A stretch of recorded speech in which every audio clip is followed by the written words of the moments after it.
Welcome back, everybody. Thanks for sticking with us. Dennis Webster's our guest. Dennis, a prolific local author, written a lot of books, including this one.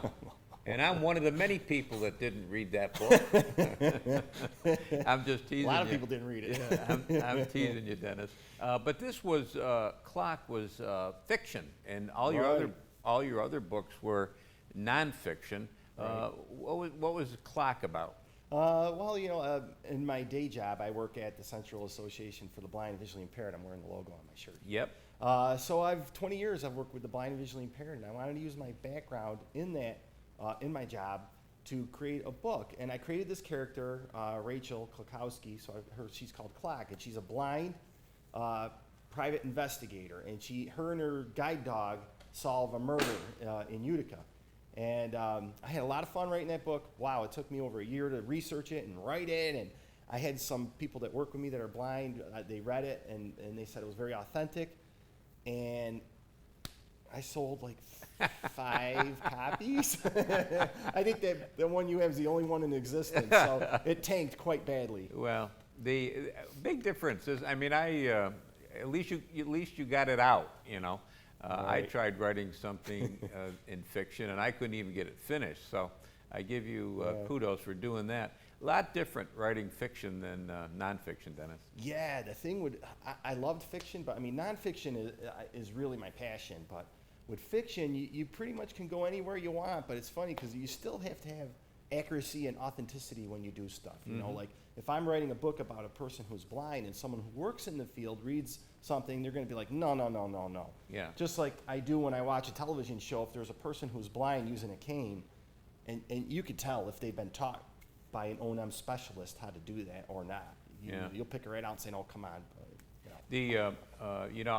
I don't see them as much as I used to, Dennis, but I used to see people from Central Association for the Blind and Visually Impaired walking over Bleecker Street and up Genesee Street with clients, showing them using the white cane. Are they still doing that? They still do that. A lot of what they do too now is traveling to and from work.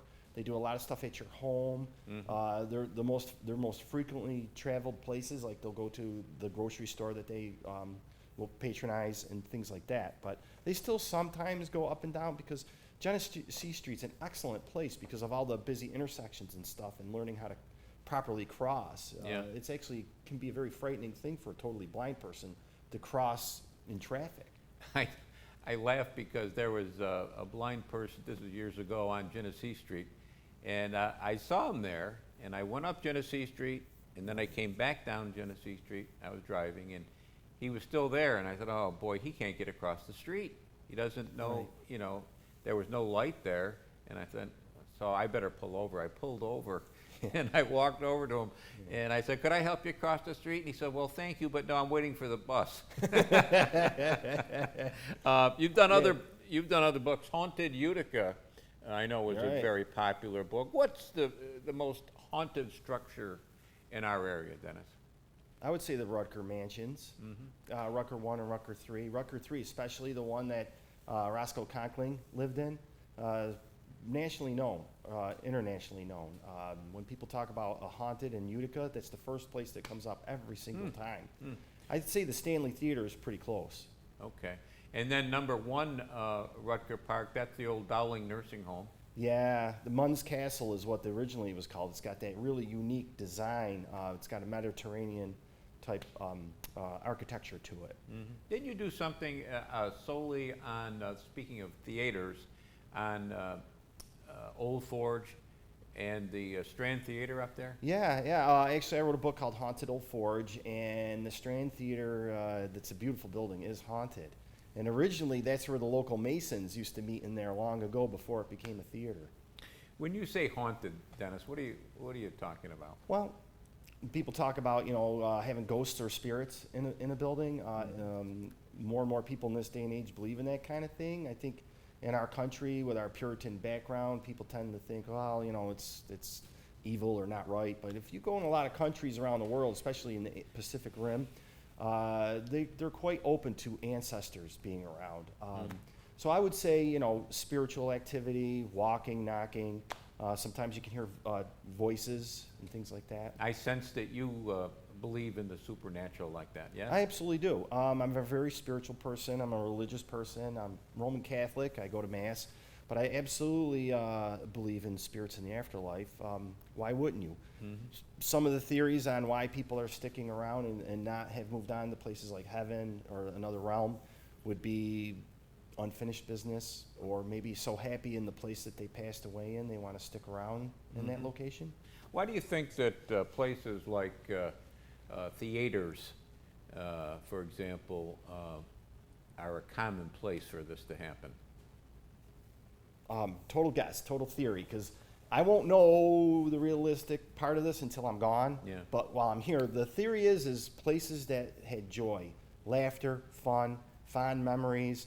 That's why when you talk with a lot of ghost hunters, they'll even tell you cemeteries really don't have a lot of spirits in them usually.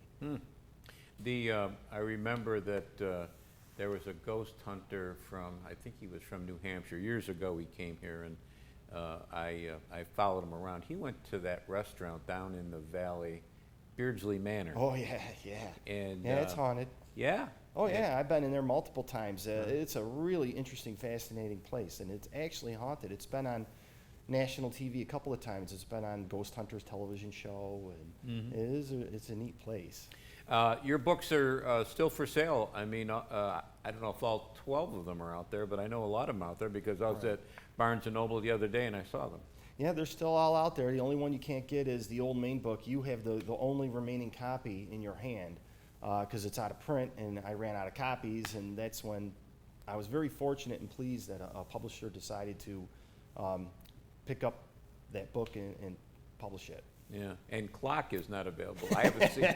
No. I haven't seen that. Yeah, out that's there right. You either. can't get that one either. Yeah. 5 copies on the shelf at Barnes and Noble. After a couple of months, they asked me, "Sir, would you please come pick up your books? They're taking up valuable shelf space. Get them out of there." But it's a good premise. I like the premise. I loved writing it. You know, your books are like your children. You love them all. Yeah. Some are a little different than others, but Yeah. Anything in the back of your mind, Dennis? I know you got to get through the additions to the Lunatic Old Main book. right. But anything in the back of your mind about a future project? Absolutely. I'm working on something now. I really don't want to say yet. I'll let you know when I'm getting deeper into it. Okay. But it's a true crime book. I've written a few of those. It's locally based, but I really... You've done crime books. Yes, I have. I wrote Wicked Mohawk Valley. I wrote Wicked Adirondacks.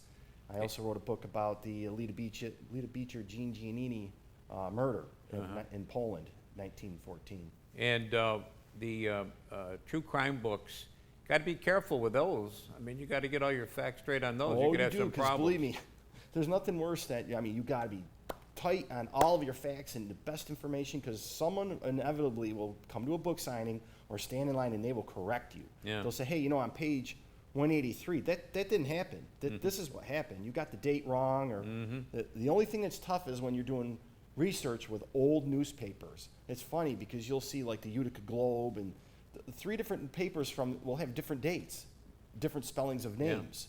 Yeah. That's when it can be difficult. That's one of the problems with newspapers, because somebody makes a mistake the first time, and then after that it gets picked up and picked up and picked up. Then it's always good to see you.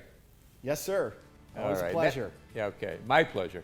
That's it for this week. We'll be back next week. We'll do it all again. Don't forget cnyhomepage.com. Lots of good stuff there. Until next time, take care of yourself, everybody.